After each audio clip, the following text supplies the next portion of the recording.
Hi, my name is Michael Marsal. I'm one of the drivers for the '97 Turner Motorsports car in the Grand American Red Racing Continental Sports Car Challenge. We're here today testing the 325 IS. We're going to carry it through from its stock 1992 form all the way up to what would be considered a pretty aggressive track day car.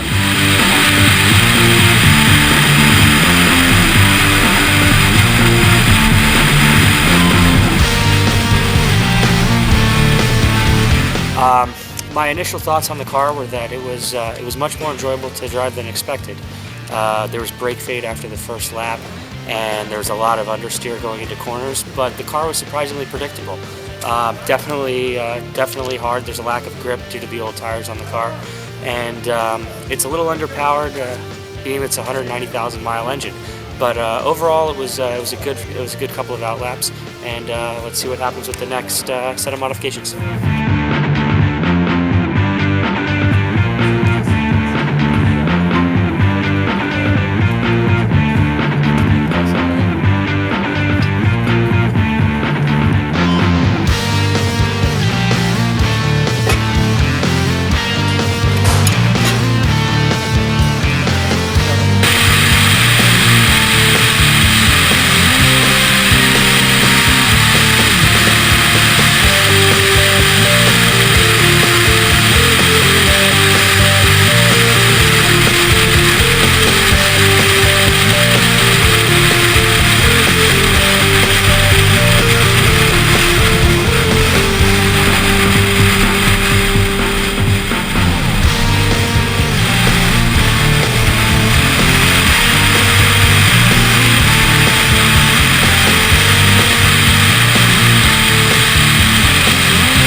Alright, so we've just finished up round 2 of this test.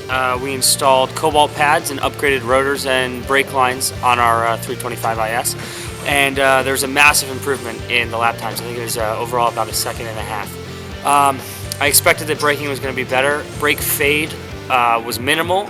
There were 2 good laps of consistent braking, and on the 3rd lap started to get a little bit of brake fade compared with the first rotors, which faded after half a lap. Because there was a much stronger bite on the brake application, tire grip went down, and I think a good complement for the brakes, or the upgraded braking system, will be the tires. Right now they're mismatched, and since the cornering speeds are higher due to braking, and since the loads are higher, ABS was kicking in very quickly, and it was inhibiting the car. I think once we put the new tires on, the Continental DWs, which are a great sport tire, we'll see an even larger improvement in lap times.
Got in from our suspension upgrade test, and we put the coilovers on the car, and it's working well with the brake upgrade and the bigger tires, as well as the other upgrades that we've done to the car.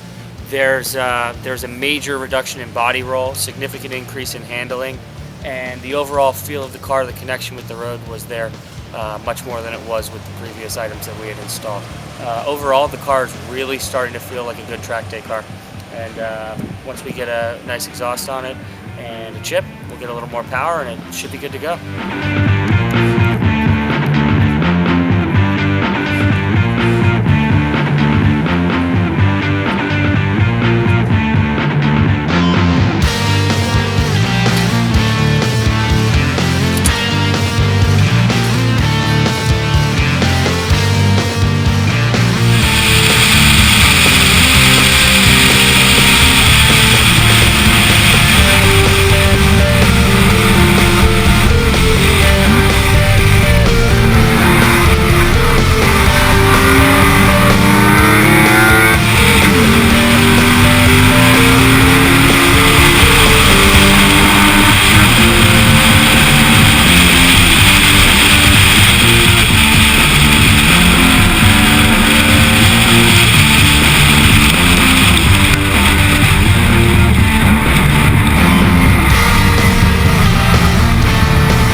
So for the end of the day, we put a chip, exhaust, and airbox in the car. It really increased the horsepower, helped with the power down on the turns. You could really feel the grunt coming out of low-speed turns. That definitely wasn't there in the morning. That combined with the tuning of the suspension and the upgraded tires really made for a great handling, well-powered car. Just for the fun at the end of the day, we threw some slicks on, Continental slicks, the same ones we use in our series to run with, and man, that was just the icing on the cake. The slicks with all the other mods that we did over the course of the day and the fine tuning that we were able to do at the end really made for a strong track day car. You know, we took a car with high mileage and low value and turned it into a very well performing car for the money. I would recommend next that you go for a roll cage and a seat and you'd be good to go.